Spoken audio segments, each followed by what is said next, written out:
You're watching Force 13's live streaming service.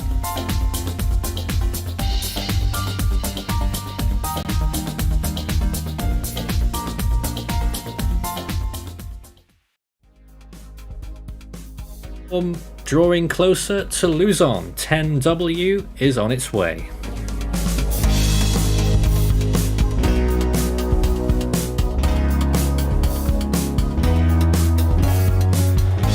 And now the latest around the wide world of tropics. Tropical Weather Bulletin for August 22nd.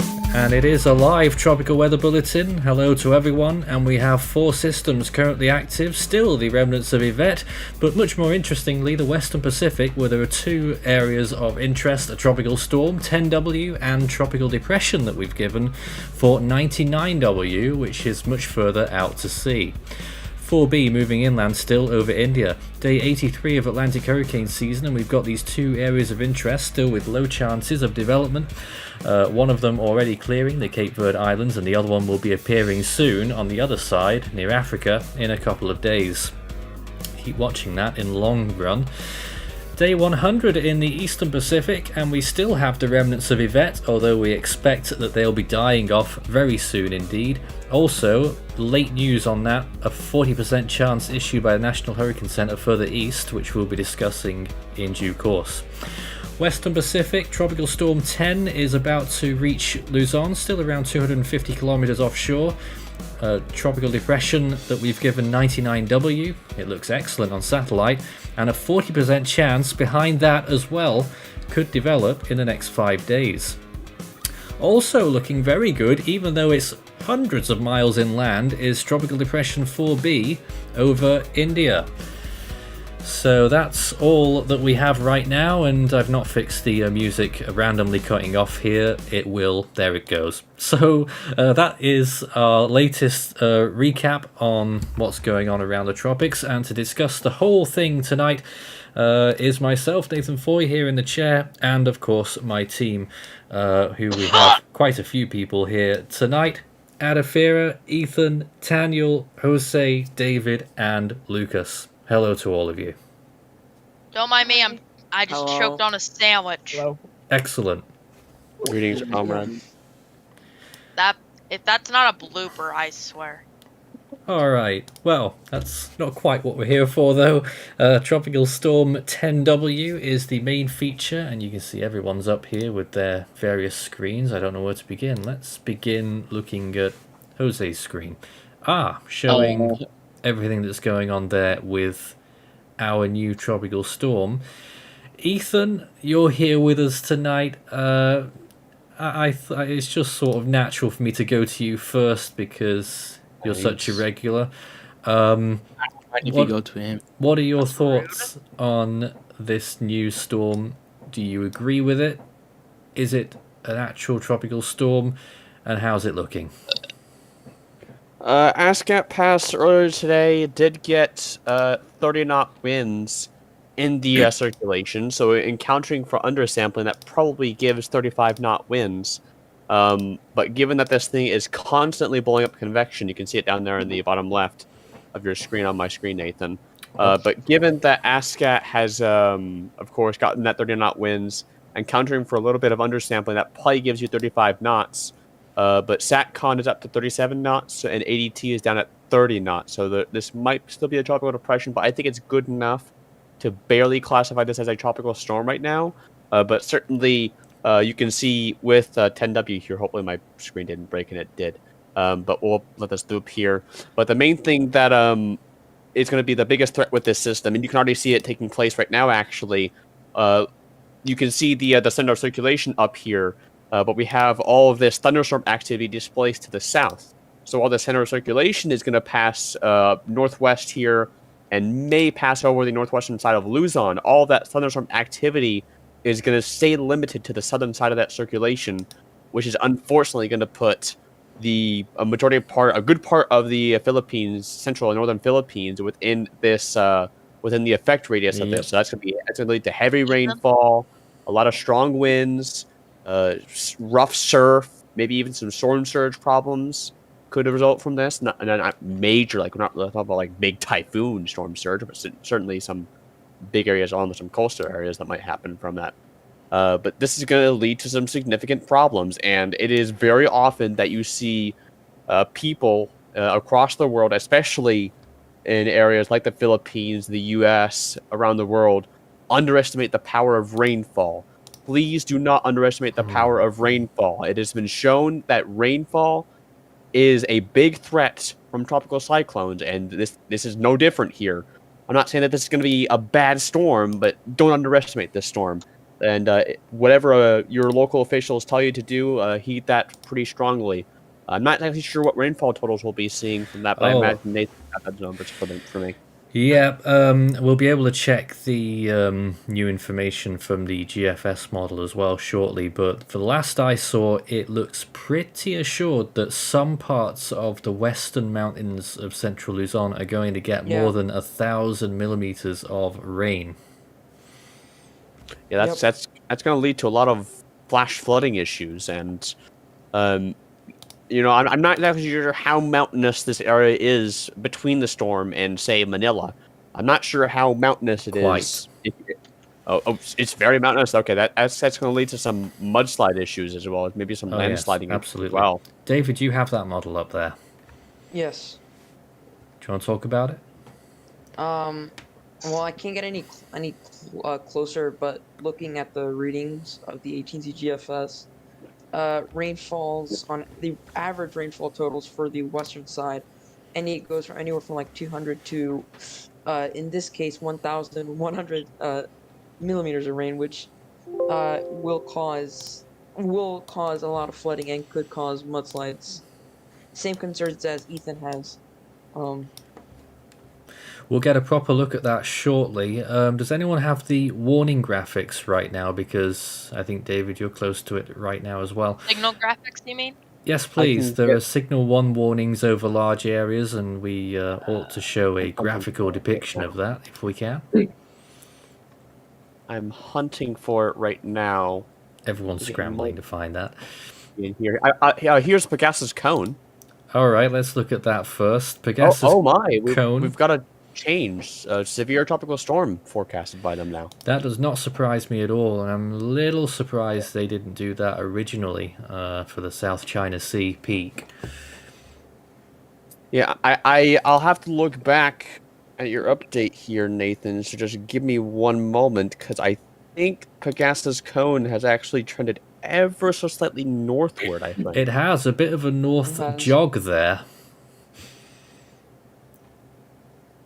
So maybe, I mean, it doesn't really matter regards to land interaction from this thing, because let's be honest, a bulk of the activity is going to be on the southern side of the circulation, so it's just a matter of if its center passes over Luzon, of course. But you can see here that they forecast an exit on the northern tip of Luzon, and they were forecasting one just a little bit more west. So that has trended a little bit far towards the east, but a very significant shift over here in their forecast track near Hong Kong. Originally, they had it making landfall on the eastern side of this cone, actually. Oh. So that's a big shift. Well, yes, actually, GFS shifted massively south earlier. I haven't seen what the other models do. It was the CMC that are particular on it being much further north. But before we look at that, Adafira, did you have the warnings map? No, I have the cone. As well. All right, let's go back to Ethan showing the Signal 1 warnings there that are in effect for a large chunk of the northern part of Luzon. Being a weather dork. Oh, we have Marlene here as well. Oh, good. You guys can hear me. My Discord's been weird. Yep. Nice to have you on board once again, Marlene. Ethan, just read out all of those provinces because we can't read them from our perspective here. I can zoom in a little bit. I don't know if that. Oh, there we go. But I have no clue how to pronounce all these. So I was gonna say Well, there you can see that it extends down the coast to the northern part I of can Aurora, grab the preview, Ethan. and on the western side as far south as Ilocos Sur. So a lot of locations in between, all in those Signal 1. If you want to read them out of there, you be my guest. Alright, so this includes Ilocos Norte, Ilocos Sur, Abra, Kalinga, Apayao, Cagayan, Isabela, Kalinga, the Mountain Province, Ifugao, Nueva Vizcaya, Quino, and Aurora. Is that actually the right pronunciations for all that? Pretty close. Most of them are, I'm I'm pretty impressed. sure. Because I guarantee you, I would have butchered at least And every the single one of Batangas, those. of course. We know, Ethan. Thank you. You're only from Indiana, after all. Right then, let's move on. Something I want to just answer real quick, Nathan. I know that a lot of people have been asking, will this become a typhoon? So I just wanted to give my thoughts on that right now. Right. I mean, before the Philippines, not a chance, if you ask me. With its current appearance, I mean, look at it. I mean, it's only got like what 24 hours before this really makes landfall in the Philippines. I think it's something like that. It's pretty close already. Yeah, it's time's No, ticking actually, on it. it's got a day and a half before it makes landfall in the Philippines. Actually, so it's got an extra. But it had to have been getting going by now if it's going to be a typhoon.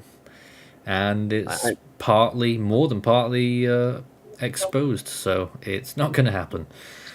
I mean, GFS in 30 hours from right now actually wants this to be almost below 980 millibars. Yeah, well, so that's not going to happen.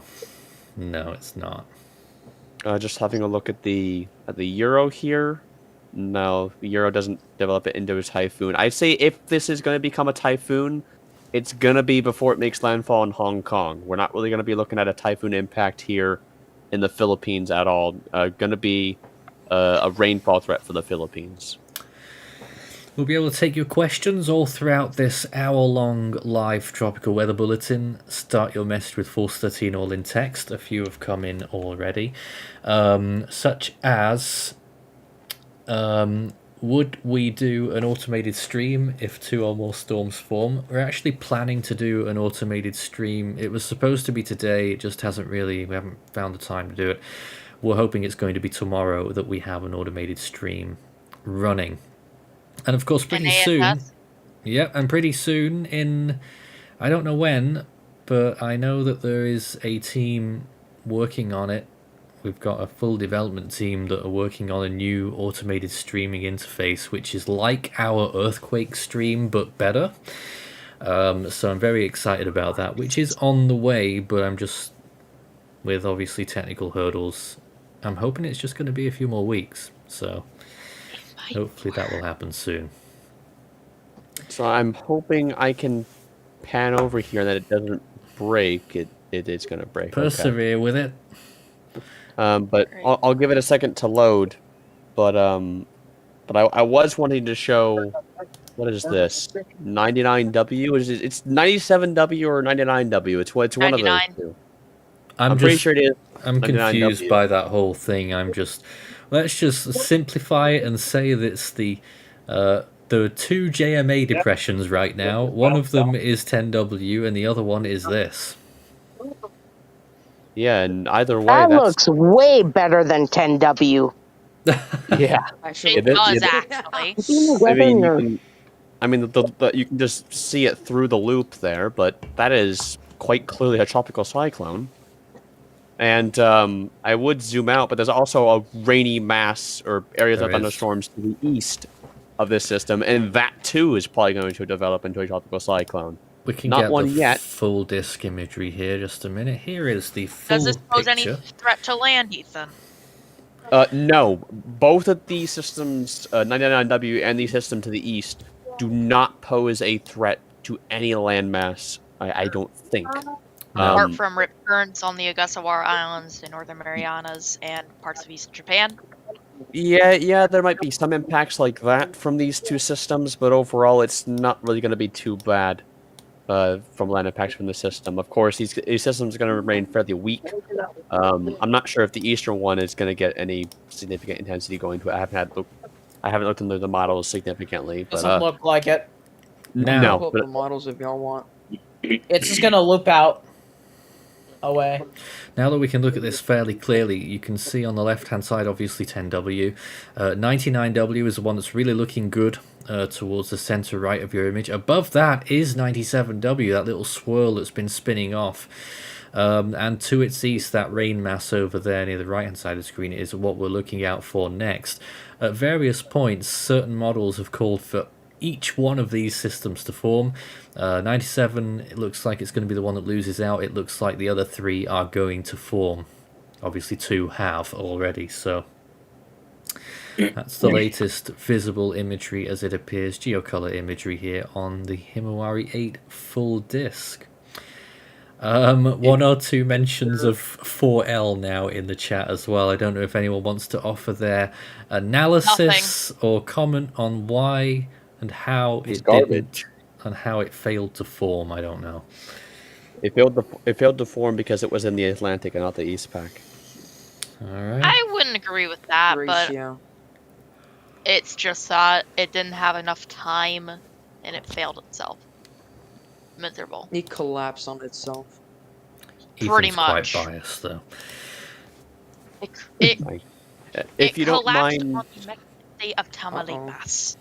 if you don't mind, Nathan, I think I'd actually like to show Okay. our tropical weather outlook for tonight, if you don't mind. Oh, of course. Just because there's so much going on around the world right now. I think this really captures Wide world of trouble. the scope of how active things are right now. I mean, you look at how dead things were a week ago compared to now. It's busy. I mean, we're getting into that kind of period where it's gonna be this busy, and of course, we got these 2 areas of interest over here in the Atlantic. We've got 91E and what was Yvette failed again. Westpac is pretty active, and you got 4B over here. It's that time again. It's late August into early September. I know that you told me before the stream, Nathan, that August is typically the peak for the tropics. And Well, in a way, August is the peak of a number of AOIs that are out there. Areas of interest. But usually, and particularly in the Westpac, not many of them get a huge amount of strength because they're all fighting each other usually. But then you think Also- about later on in the season, September, but October, particularly in the Westpac, that's when you tend to get your intensity peaks.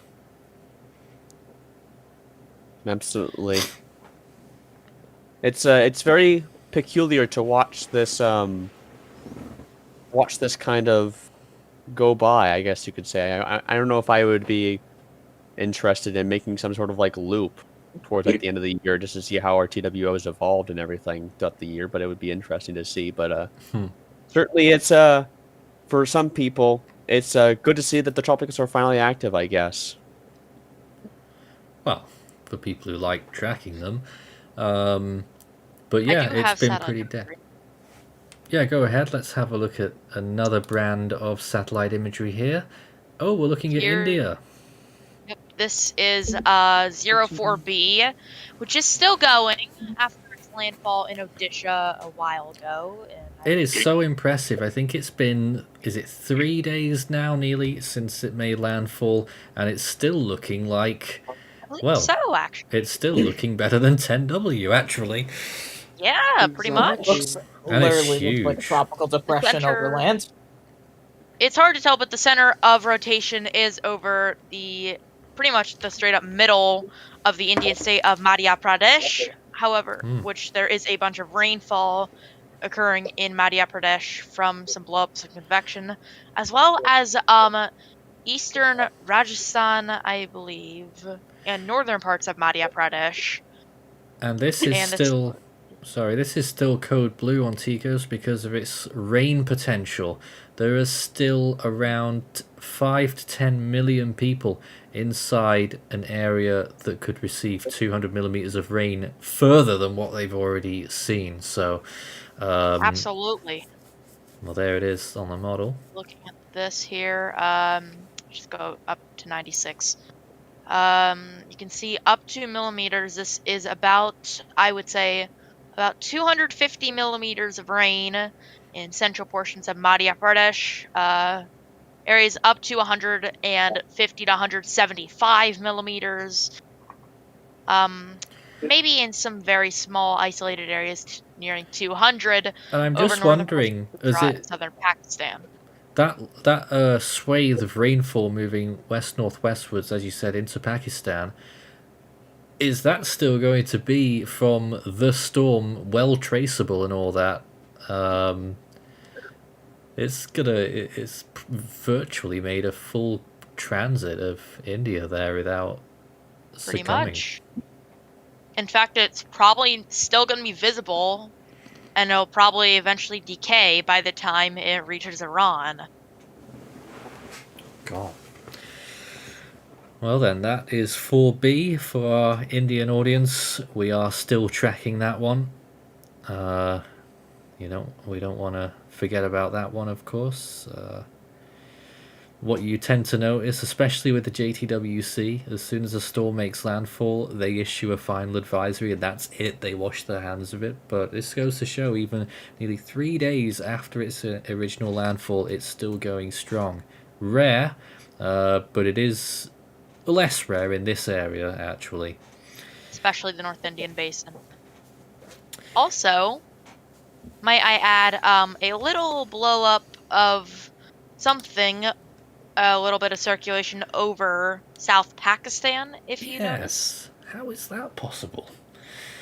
Well, taking a look here, it seems like an entirely different. It's completely different. It is not 4B related to it at all.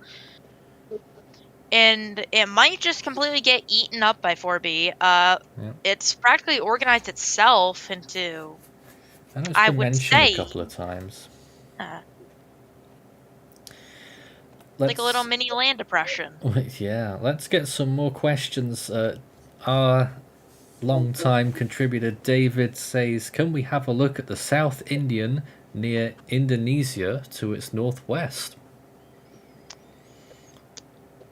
Well, of course you can. Here is just basically the entire Malay archipelago over, I would say, the past 8 hours.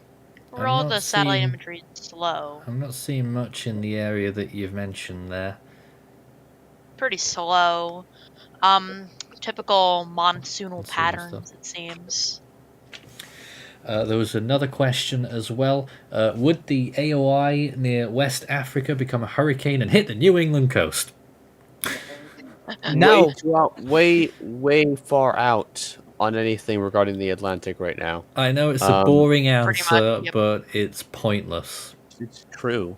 It's hopeless. It's true. But I would actually say that it is pretty reasonable to say that something is going to happen in the Atlantic within the next 2 weeks. Something. It's At not least- going to be the model of GFS from the other day that shows, At a least- 950 millibar going up the East Coast.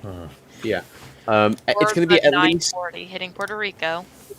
there's probably going to be at least a tropical depression of sorts somewhere in the Atlantic. Where is it going to go? No clue. What intensity is it going to peak at? No clue. Well, here's a That's look at all I some can really say. satellite imagery of the region in question. This is the a lot of people call it the hurricane nursery off the west coast of Africa, the eastern Atlantic. You can see a little disturbance there that's west of the Cape Verde Islands. If you squint, you might see them moving out over the Atlantic. Some slight rotation to it. We're giving it a 10% chance. Behind it, we're also giving the next system a 10% chance. Hasn't emerged off Africa yet, so it's very difficult to get your bearings. Only 10% because it doesn't form really in the next 5 days, but confidence is probably going to rise on that as time goes on. And like Ethan said, I'm pretty sure we're going to have something, and we can't rule out a significant hurricane at any time, but when we're rolling towards peak season, I mean, how are conditions looking in the main development region? Is there a lot of dry air and wind shear right now? I can pull it up. I won't be able to screen share, Yeah, but dry I can. air. There's a bit I of dry can- air. I can tell for wind shear right now, it's actually pretty low. Actually, So those are two of the 15 main to 10 knots. factors. We know sea surface temperatures are fine. Yep. I can say that wind shear is increasing near and to the northeast of the Leeward Islands, so that might get in its way. I'm being a total weather nerd. But of course, the system is more than a week out from those islands, so it could be anywhere. Like the shear stage or shear situation in those areas could be completely different. But by the way, Invest 99W is a confirmed tropical storm by ASCAP. By the way, Nathan. Oh, show us that, Oh. please, if you can. Whilst we wait for that, here is another look at the Atlantic there, just showing you the various viewpoints that we've got. And looking at the Eastern Pacific, you can see that area of interest is looking pretty decent as it moves well south of the Baja California Peninsula. 91E. Yep, let's get that ASCAT. Ethan's got it. Let's take a look. Now then, that is not a closed center. Nope. Not yet. And I'm struggling to see those barbs. I assume there's some 35 knots near the center. Yeah. The ones that I don't know if you can see my mouse, but the ones that I'm circling are brown, and they are 35 knot barbs right there. So 35 knots. It's got storm strength, but as a matter of fact, not a closed circulation. So we've already had it down as a depression. That has clearly been proven to be incorrect.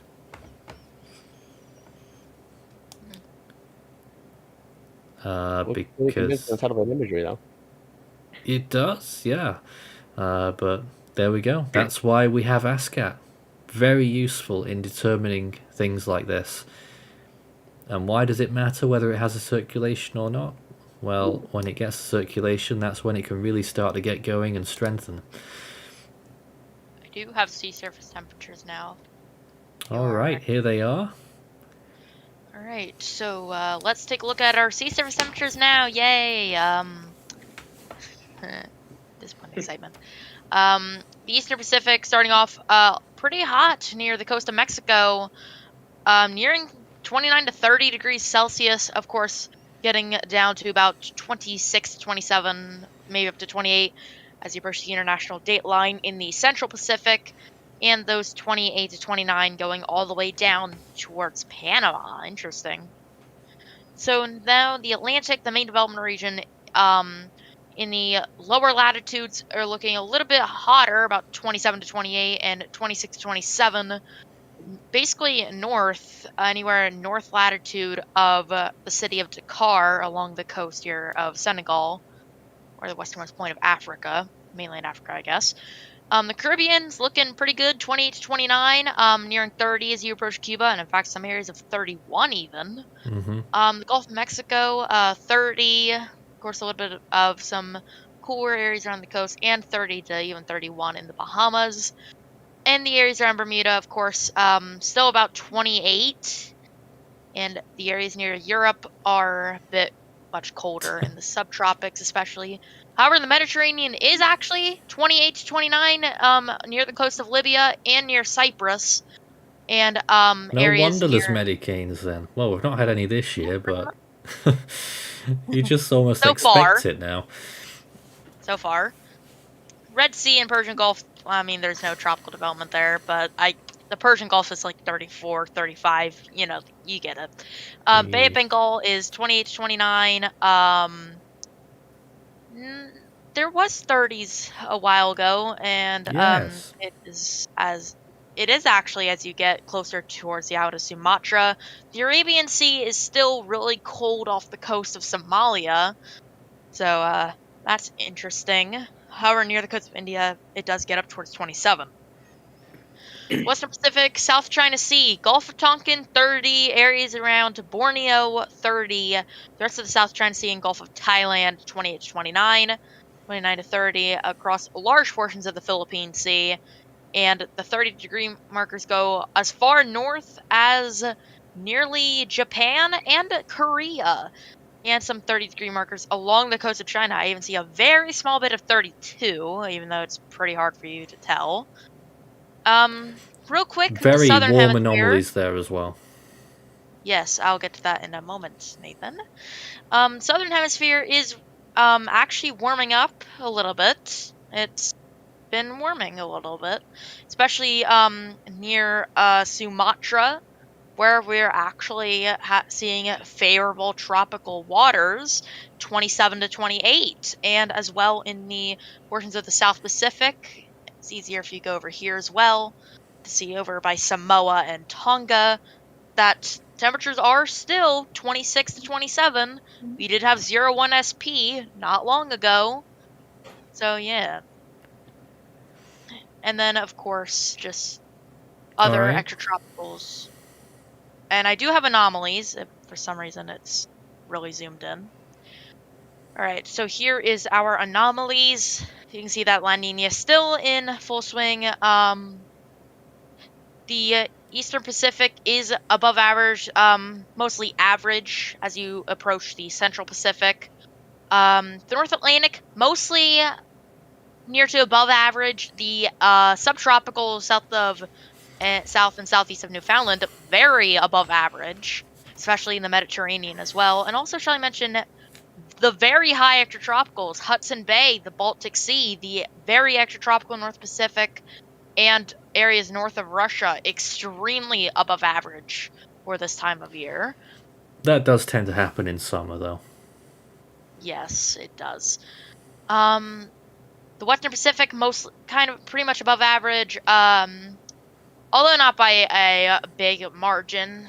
However, it does get more above average as you approach Japan.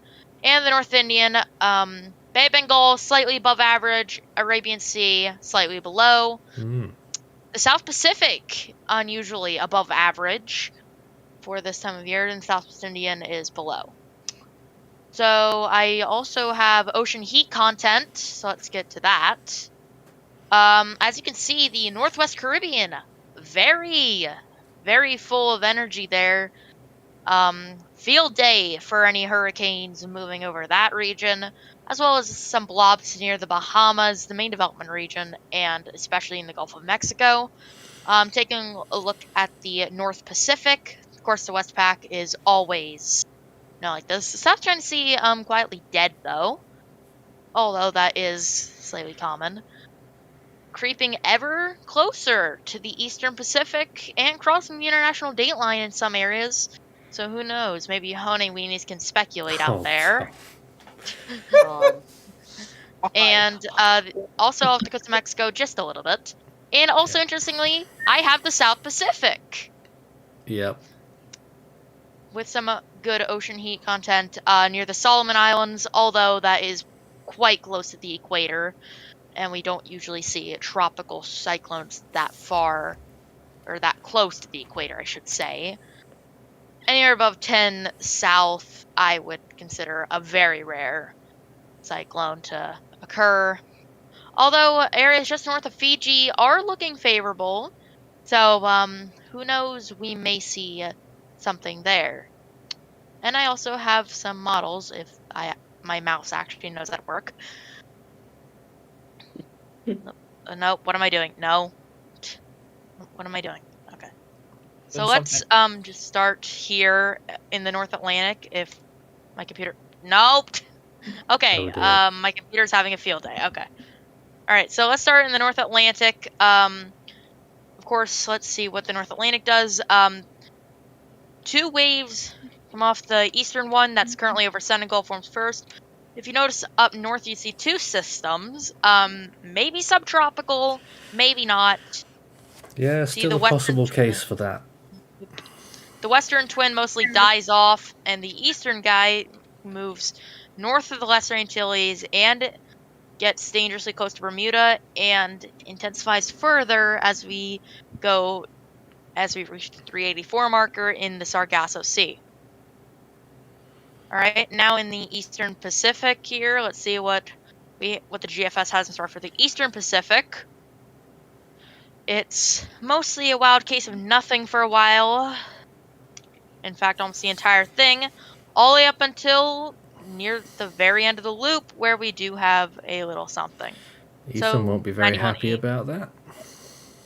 Yep, 91E just, yeah. Central Capitulate, Pacific, yeah. obviously nothing for now. So, Honeyweenies, not sorry. Western Pacific, you can see what 10E does, or Florida. It gets very close to Hong Kong, uncomfortably close, and also 2 systems east of Japan, which is currently 99E in the area of interest next to it. 99E we have it as a tropical depression, and the area of interest is we currently have at a 60% chance of development. However, in Although the Silly ASCAT Range, says we shouldn't have 99W as a depression. and Silly Range, a little something off the coast of the east coast of Japan and south of Japan, nearing the Daito Islands and eventually hitting the Ryukyu Islands and Okinawa region.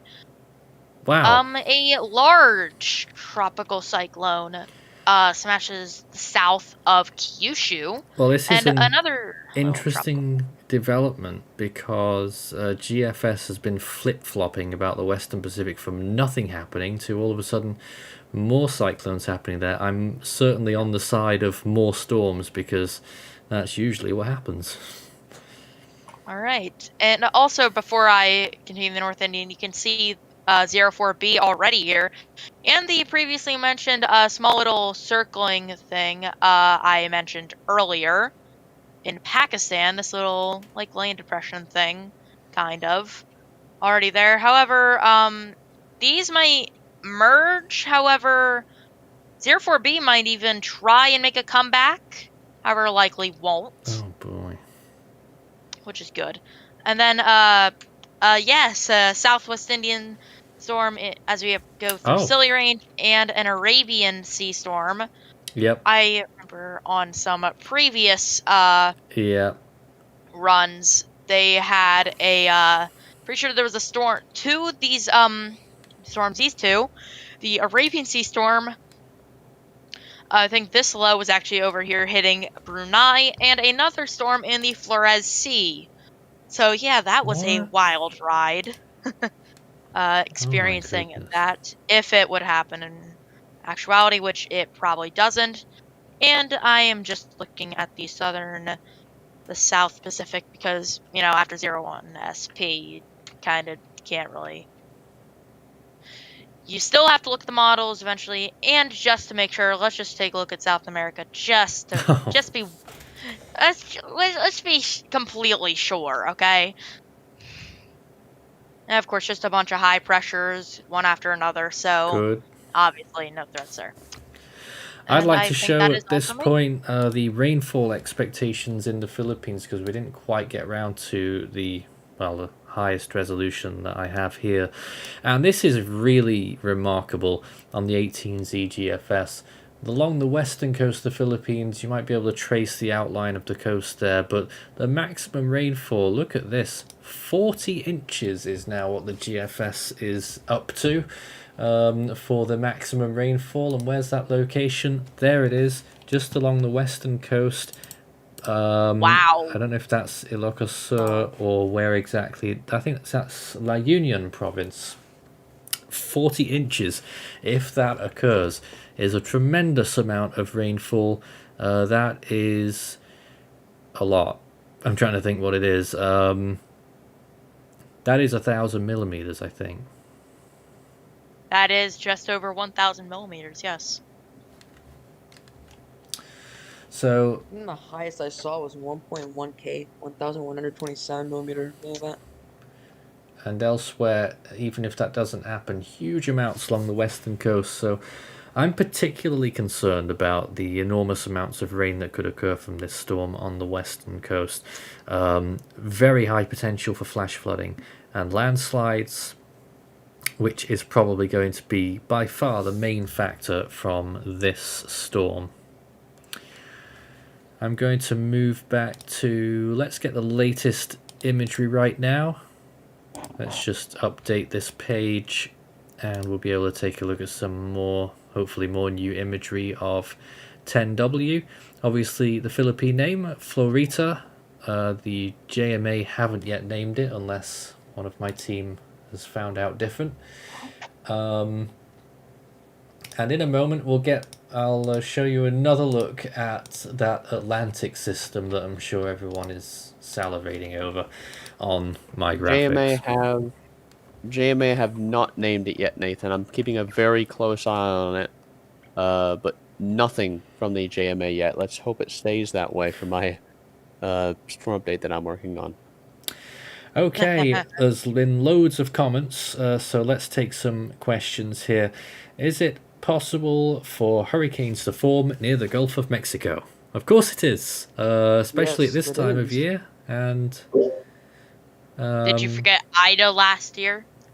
I mean, August I mean, is a big month for Gulf of Mindy. Mexico hurricanes usually. So Just look at what we had 2 years ago on this day. Oh yeah. I mean, Laura and Marco. Mhm. Yup. Just saying. Hey. Yikes. Will And about 10 Hannah. Month before. Yes, will 10W make another landfall in China as a tropical cyclone? It certainly looks like it's got nowhere else to Likely. go. It's probable. What about Invest 91E? Ethan, tell us what you think. Death. I haven't had a look at 91E actually because What? But you're the Eastern Pacific I have satellite fanboy. imagery of I'm working on a 91E. full update right now. Yeah, I have okay. satellite of No 91E. excuse. So there's some It's close-up not an imagery. excuse. Adafera has imagery. Yep, we're looking at that close-up imagery. Ethan, take a look. What do you think? I did say at the start of the stream that it looked like that it was undergoing tropical cyclone genesis, so I imagine it could do something surprising. I mean, Yvette something surprising. So I guess anything's possible, especially in a Pacific hurricane season like this one. And who knows what Yvette's doing right now? Just It's being dying. a blob of clouds. Yeah, Yvette's not going to exist for much it's- longer. It's gone. Shouldn't have Who existed. knows? What is the southernmost South Atlantic storm in the Force 13 database? It was probably the first one that was ever recorded in, I think it was March or January 1970. I think it was over I believe 30 so, degrees actually. south. Yeah. Is there a chance that another AOI will form in the Gulf of Mexico? I don't see anything, but no. I imagine if one or both of those waves fail to form, then something might come up for the Gulf from them. Be the Gulf's turn. Yeah. Do we think... hold on. Yep. Do we think that the storm that the GFS is trying to develop will form, or is it another ghost storm? I assume we're referring to the Atlantic there. Yes. No, I actually think that this is a legitimate signal, actually. Yep. In all possibility, you've just got to think that it would end up forming because we're getting right close up to the peak of the season now. Yeah, I mean it shows on other models too. So there is a signal for something to happen in the Atlantic. To what extent we cannot say, or what areas will receive what impacts we can't say, unfortunately. But of course we'll keep you posted as things develop in the Atlantic. Of course, NHC have gone with what do they have right now? 20%. I think so.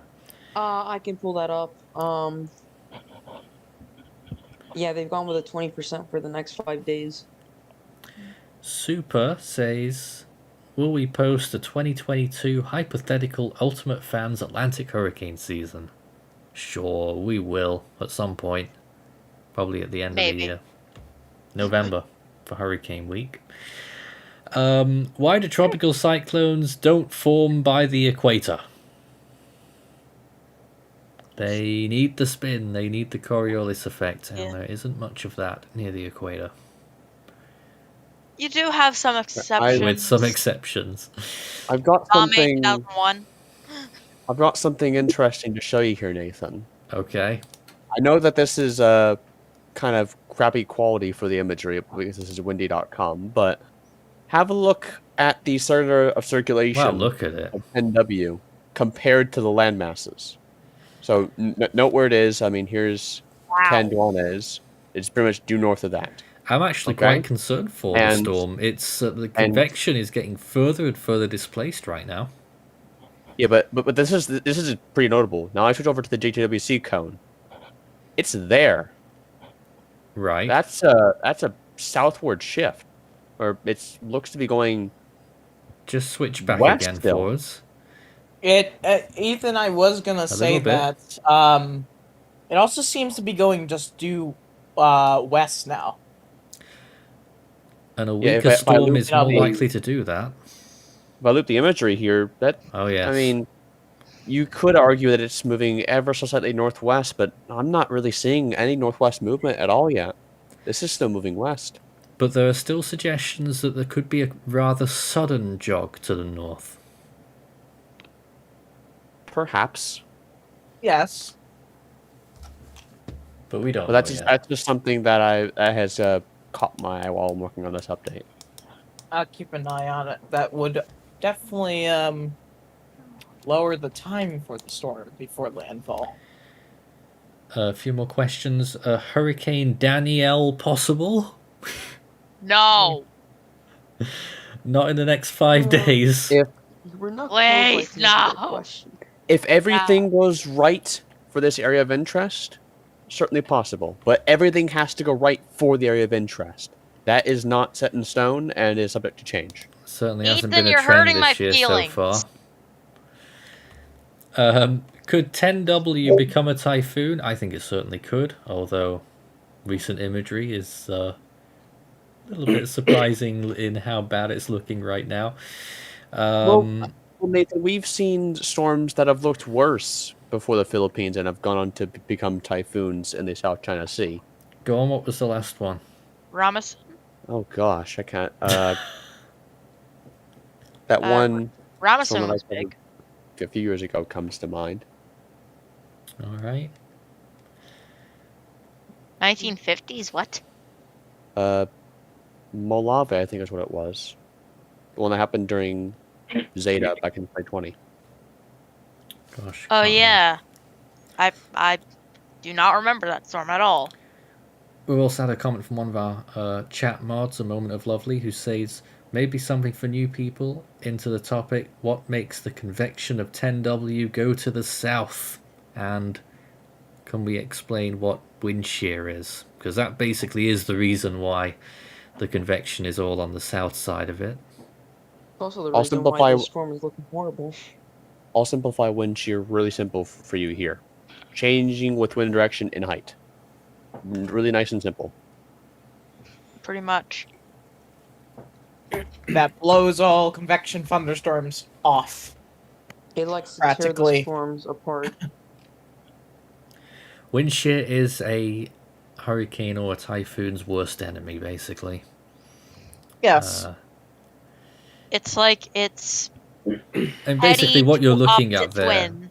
is wind shear at work right now. This is what it does. It blows all of the convective tops away, strips the storm of convective activity, and all you're left with at the moment is that naked swirl, unless the storm can build back and fight against it. We'll wait and see. Now then, let me show you another depiction of that model run, the GFS 18Z for the Atlantic. Here's a look, another view here. First, that system to the west, you can just about trace it, but then the second system that comes through, there it is, quite clearly a tropical storm. But this is getting on quite into long range, but there it goes once again, and a substantial hurricane by the end of it. How strong is that, just out of curiosity? Bearing in mind, this is 16 days out, 122 miles per hour, 123. So a high-end Category 3 if that was to occur. There is some model run consistency with this, but it is still a ridiculous amount of time out, and the GFS is known for this behavior. So Yeah, last thing we need is like Yeah, Fuss is pretty sus. something like that. Lawrence 2.0.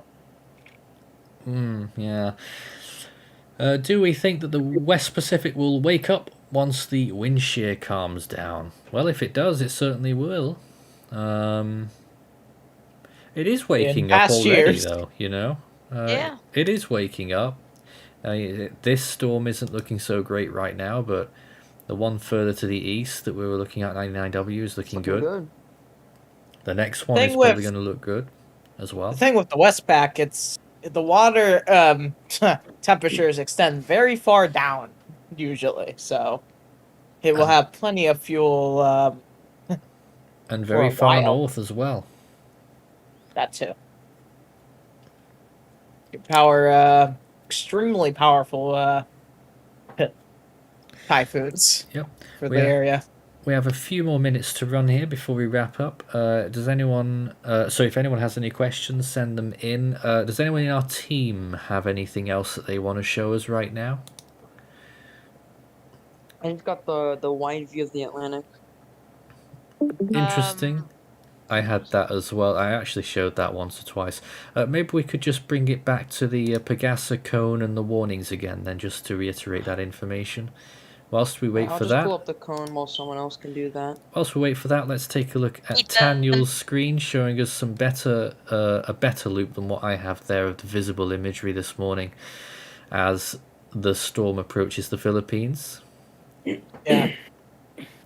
Definitely trying, but that wind shear to the north is just battering that whole upper part of the storm. Eric from Real Life says, do you think the ace for the Atlantic will skyrocket? If you get a strong hurricane, it will. Yes. Yes. If you get another Sam-like storm, then yes.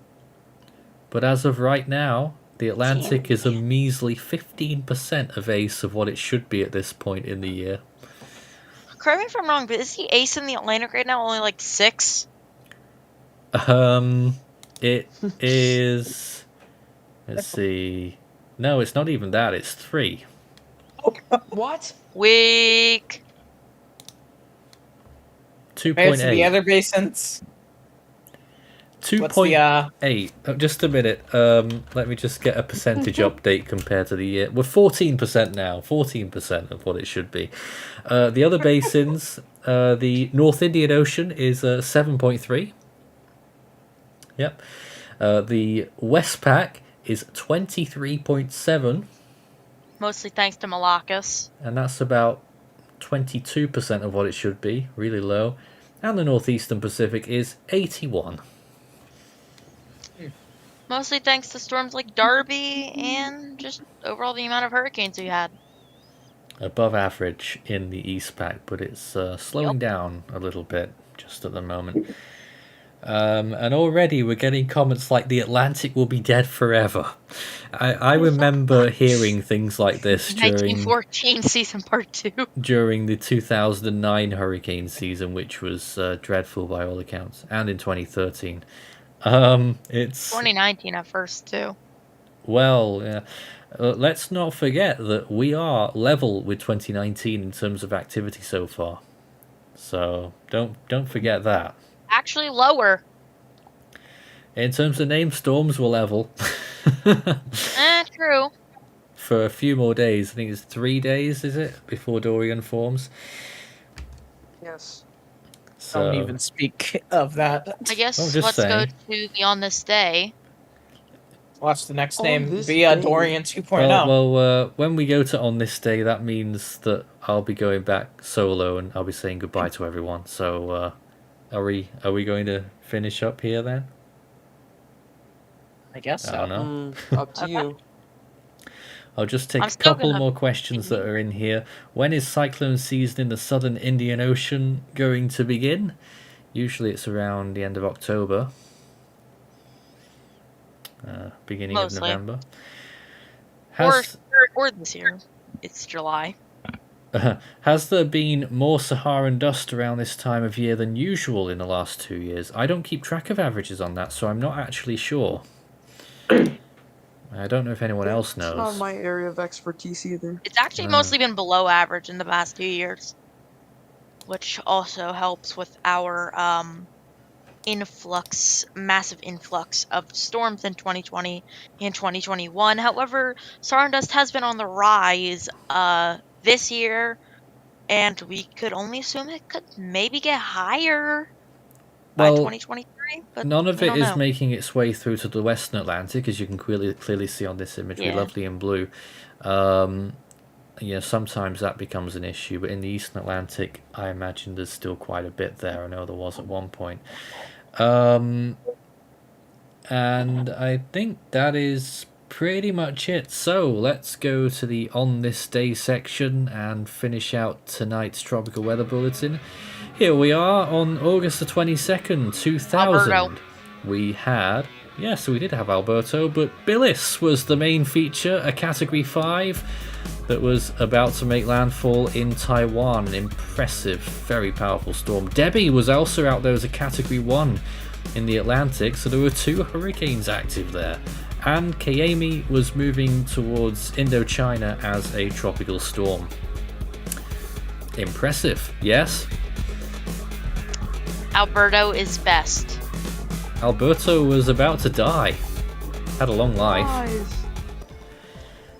Anyway, the next name in the Atlantic is Danielle, the Eastern Pacific, Javier, and in the Central Pacific, everybody now, we're still waiting for Hone. Alberto. Woohoo! In the Western Pacific, we're not quite received Ma-on yet, but it could be on the way, and in the North Indian Ocean, the next name is still Sitrang. Probably more updates on the way, because we are in code orange, so I'm sure a lot of that will be happening. Darian is next up in the Australian region, Ashley for the Southwest Indian Ocean, and Harley in the South Pacific. That's all for us tonight. Have a good evening. We'll be back again tomorrow with another Tropical Weather Bulletin.